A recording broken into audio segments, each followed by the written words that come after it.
Ladies and gentlemen, boys and girls, children of all ages, welcome to the channel. Your boy, World of Wrestling, here today to discuss about Impact Wrestling April 28th, 2022 review. I just went ahead, got finished watching this episode, and this episode from last night was actually very entertaining. A lot of great wrestling going on here throughout this entire episode that I had a blast viewing. Better than anything SmackDown's probably offering right now within just the first hour.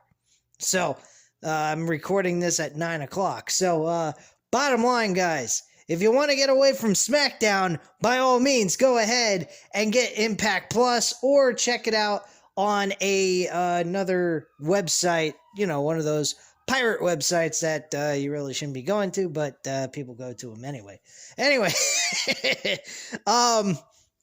Anyhow, this episode, guys, was a lot of fun. We saw the boys, Jay and Mark Briscoe, make their return to Impact Wrestling. They performed at Multiverse, Impact Wrestling's event that took place around the time in Dallas, Texas for WrestleMania weekend. And they made their return back to Impact Wrestling, and they became challengers for the Impact tag team titles. I almost said television title. I don't know what the hell I was going to say that for. But yes, the Briscoes are now number one contenders. How this all came about. Eric Young was in the ring with Violent by Design. Pretty much going ahead and going over the fact that they managed to outclass 7 other teams and walk away still the tag team champions in this 8 tag team gauntlet match. The small problem is that they were the last team in the fucking match, so they kind of had a huge advantage over everybody else. But granted, they still retained the titles because they could have still lost the championship belts at the end of the day. So kudos to them for even, making it through this entire gauntlet match from the pay-per-view at Rebellion. So, we go ahead and we have Rhino and Heath, formerly known as Heath Slater, but they take the Slater off because of the fact that it would be a infringement with what WWE's got rights to. Surprised they don't have rights to the name Heath. Might as well call him Mr. Nobody. That's actually a fucking copyright infringement from the Fast and Furious movies with Kurt Russell being Mr. Nobody. So there you go. They'd be fucked either way they go on that one. Anyway, so the Rhino and Heath got in the ring and they wanted to challenge the tag team champions. They felt that they got screwed. I believe that Heath and Rhino were the last tag team to go up against Violent by Design, and they managed to lose that match anyway. So they wanted a rematch. And then all of a sudden, the boys, the Briscoes, Jay and Mark Briscoe, show up, and they make a challenge to the tag team champions.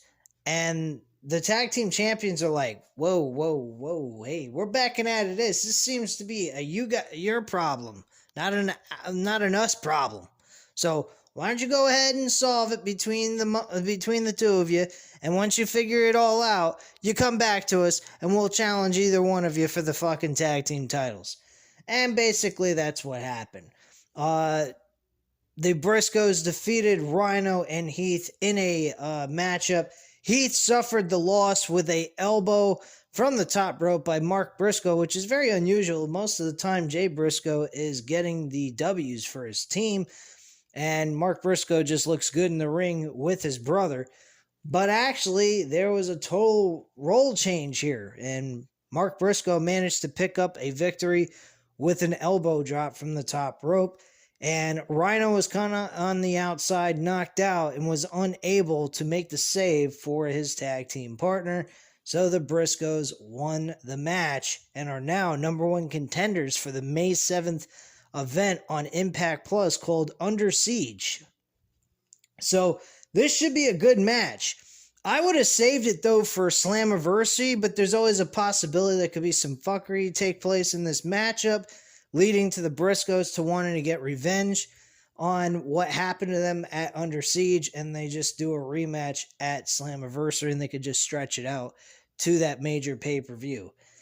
But that's what I would do. I kind of stretch it out, make it where the Briscoes can challenge again for the tag team titles at Slammiversary, ultimately giving the Briscoes the opportunity to win the tag titles and win them at a big pay-per-view like Slammiversary in Impact Wrestling. So that's basically what I would do. Not to mention, there's not a whole lot going on in their tag team division. I mean, I'm not saying that their tag team division's anything like WWE by any means. It's just that they really got nothing going on. It's kind of like AEW's tag team division. They got a lot of good tag team wrestlers, but there's just not a whole lot going on when it comes to storyline building or anything like that. But at the end of the day, Impact Wrestling has a pretty decent tag team division. So, I mean, adding the Briscoes just makes it 10 times better. So the next thing that we get is a segment with Moose with Scott D'Amore. And Moose is a little upset that he has to go in a rematch for the World Heavyweight title on Impact Wrestling after they had a grueling match at Rebellion. And he said, you know, this is really messed up, man. I know that you hate my guts and everything else, and I've been a 6-month world champion, and it was killing you inside. But literally, dude, I've killed myself in that match and lost. And then you want to make me take my opportunity, my rematch clause, make me have to wrestle Josh Alexander now instead of giving me a couple of weeks to, heal up from my injury and whatnot. And he said, well, look at it on the bright side, though. You will get your title back quicker than what you think. So, I mean, all you got to do is go back in the ring, face him again, and win this time instead of, losing the match. And I said, all right, fine. I'm going to go in there. I'm going to beat his ass. I'm going to get back my championship that I should have never lost. And I'm going to move on to Under Siege. And whoever it's going to be, I don't care. That's pretty much that. He also mentions that there will be a release of who is going to be facing the winner of that match for Under Siege tonight after the match is over. So one of the people that show up, well, only one person really does a promo, Steve Maclin. Now, I know I gave Steve Maclin a lot of shit for his match in that triple threat with Jay White and Chris Sabin, but this promo is actually really good. I actually enjoyed it. Very sinister, very tough. He had this military dark attitude, and he said that the mayhem's going to come their way, and they're going to be they're going to bag them and tag them and mayhem them, or some shit like that. I don't remember word for word, but I love the bag them and tag them comment that was added to his promo. I thought that was fucking awesome, and his tone was very good. The look on his face, one thing I will say about Steve Maclin, I actually kind of liked his promo. I really liked his promo. It's his in-ring work I think I have the problem with most of all, just watching him for the last couple of weeks. But that promo, man, that was good. I really didn't have any issues with it. It was straightforward. There was nothing, outrageously insane, bad about it. Nothing really stuck out at me that it was a terrible promo. So I actually enjoyed it for what it was. And I mean, kudos to him. The next match though was, all right. So the next match on this card actually was VSK versus Bumter Jagar, I believe is how you pronounce his name. He's an Indian fella. And this match wasn't all that big of a deal to me. I didn't particularly care for this all that much. There was a situation that took place with someone else named Saphir, I believe is his name. He's a very large Indian man who has some really good sized muscles. And not a guy you would want to fuck with in a dark alley, I'll just tell you that much. But they're trying to get him to join into this group, but he refuses to do so. And Jagar actually wins the match, by the way, against VSK. And that's pretty much how that whole situation went down. VSK suffered a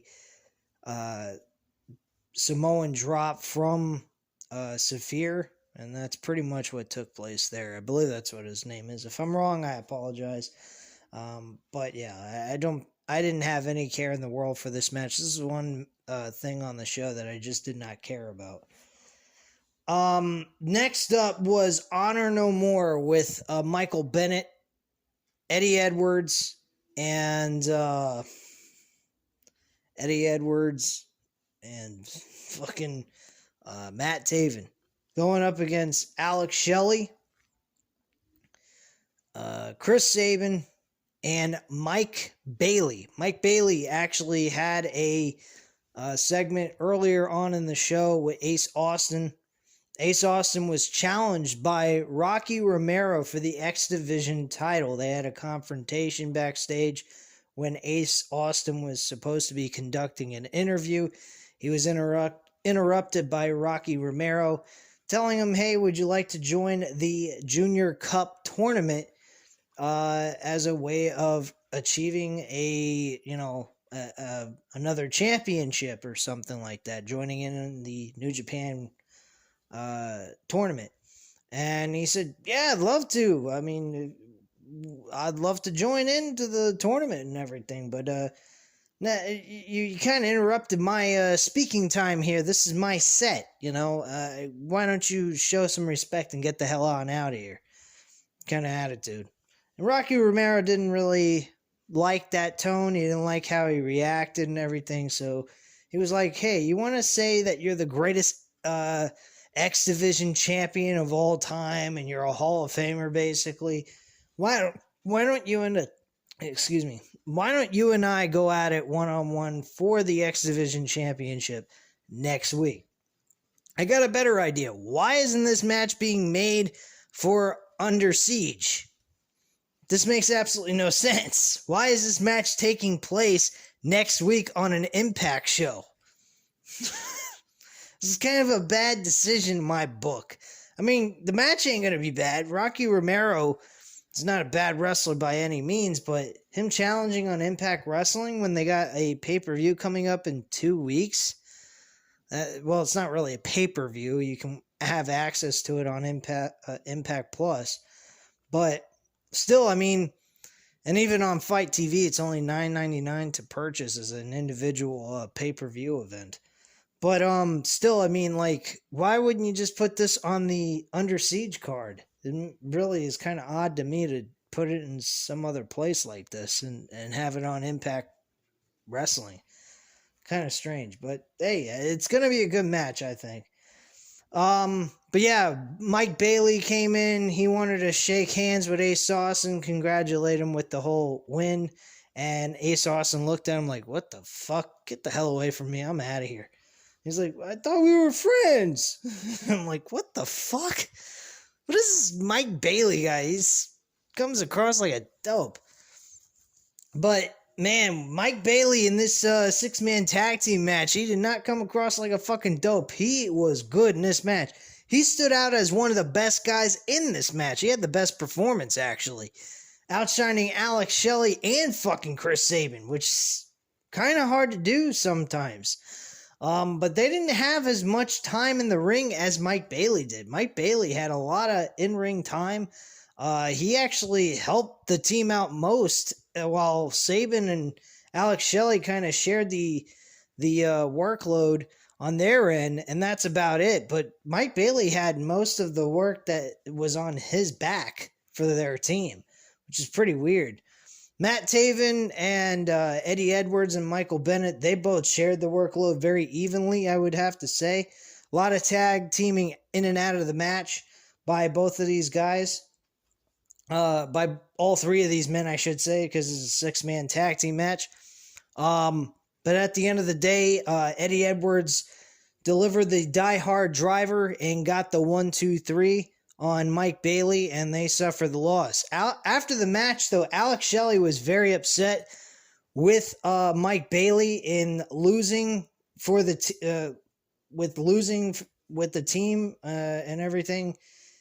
He wasn't too happy. Chris Sabin was questioning his reasoning to being upset with the guy. I mean, he was kind of by himself while no one else was there to make the save, and he had a 3-on-1 attack.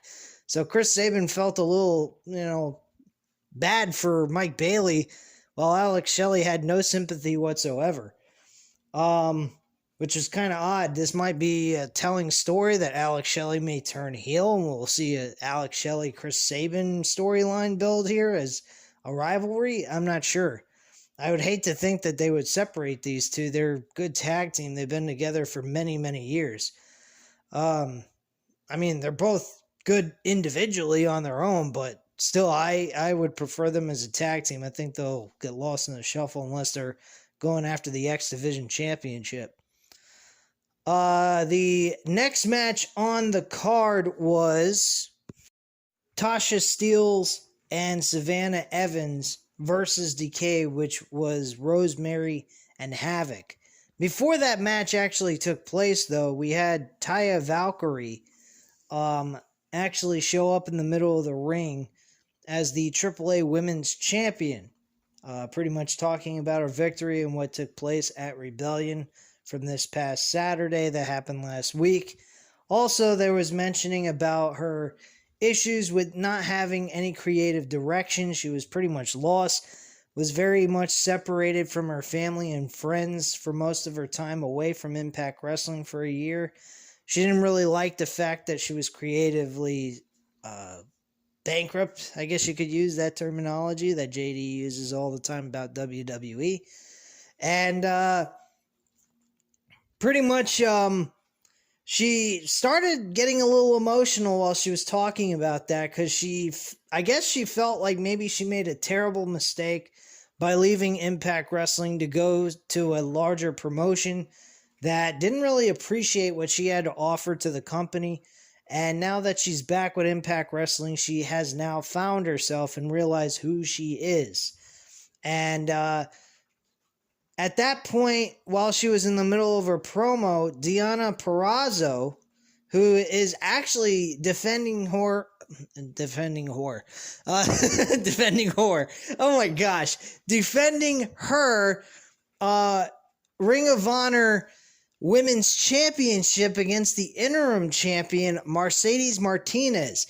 Why she is actually fixated on Taya Valkyrie right now is beyond me. She should be worrying about that match first and worry about Taya Valkyrie afterwards. Because quite frankly, Mercedes Martinez is a bigger threat to her championship than Taya Valkyrie. She already got the damn title, so that's over and done with for right now until you get past Mercedes Martinez. Once you finish her off, then you move on to the next step, which is regaining the AAA championship. But unfortunately, she's taking her focus off the ball here onto something completely different that she shouldn't be worrying about right now. And she's going to be defending that title on AEW Dynamite this coming Wednesday against Mercedes Martinez, which I am looking forward to. I think these two women are going to produce a really good match for us, and we are going to see a hell of a match. But bottom line, Deonna Purrazzo, I mean, I don't know what the fuck she's thinking, but she started beating the hell out of her and then put her on an inverted armbar, like way Becky Lynch does it. And then all of a sudden, Rosemary shows up with Havoc. And Rosemary makes the save. Deonna Purrazzo pretty much leaves the ring, kind of avoiding from getting a double team attack. And Taya Valkyrie stands up, and Rosemary kind of looks at her like, hey, you remember me? You know, one of your friends? Because they were actually friends before Taya Valkyrie left the company to go to NXT. And they had that kind of acknowledgement there in the the ring there. And then we moved into Tasha Steelz and Savannah Evans running down the ramp. Well, not running down the ramp, but coming down through their entrance and starting the match. So we get the match. It goes about 6 to 7 minutes, maybe 8. Not that much took place here. At the end of the day, though, the winner was actually Rosemary and Havoc, where they performed a backbreaker, a low end attack with a spear, and they managed to get the victory. Rosemary got the pinfall, and that's how the match ended.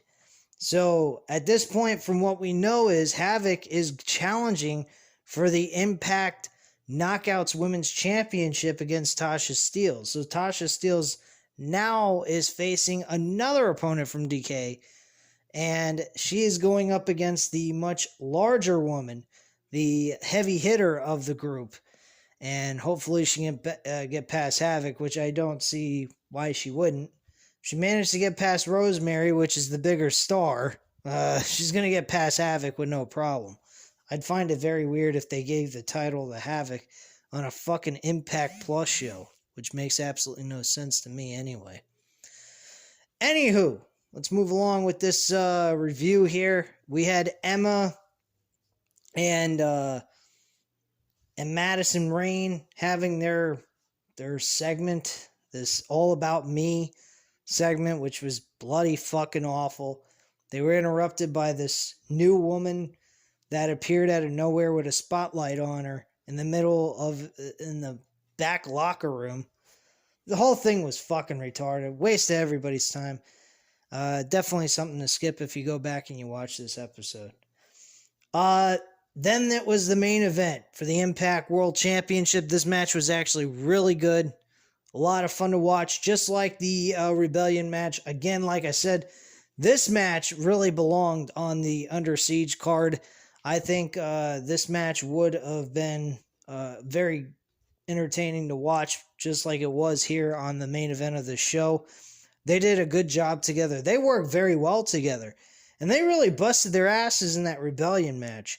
And again here as well, and that's pretty impressive because they pretty much banged each other up pretty badly in that match the first time around. The second time, it was like a lower version of it, I guess you could say, a downgraded version of it. It was still good, but it was kind of like more subtle and everything, not as long. Of course, I mean, it's Impact Wrestling. They were going to give us a 30-minute banger or anything like that. They gave us about 10 to 15-minute match. And that was pretty much what took place there. Josh Alexander hit the C4 pile driver and got the 1-2-3 to pick up the victory. Throughout most of the match, though, Moose did pretty well. He looked like he was going to win the match. Unfortunately, he did not. And that's how the story ended for Moose. So Moose is out of the title picture at this point. After the match ended, we had Tomohiro Ishii actually show up. And he is the challenger for the World Championship at Under Siege for May 7th. So this match should be very entertaining for most people who know who Ishii is. He's a very good wrestler from New Japan Wrestling. He's very much similar to Taz as a Japanese wrestler, pretty much. So if you're at all a fan of Taz's work, this guy does pretty much the same thing as a Japanese wrestler. So that should be a really good match between two guys that know how to wrestle. And Josh Alexander being a technical wrestler and doing what he does best, breaking ankles and breaking necks. I mean, this should be a good match nonetheless. But anyway, guys, that's pretty much the entire review, guys. I had no problems with this show except for a few segments here and there. One match kind of sucked in my book. Other than that, the rest of the show was a very good flowing show. One of the better shows I've seen in a good while on Impact Wrestling. So kudos to them for producing a good show after Rebellion. And I hope next week turns out to be just as good. So anyway, at this time, guys, you know what to do. Hit the like button if you like the video. Hit the subscribe button if you're not already subscribed to the channel. And leave a comment down below. I'll definitely get back to you on that. And I thank you guys very much for watching. Have a great night, guys. Bye.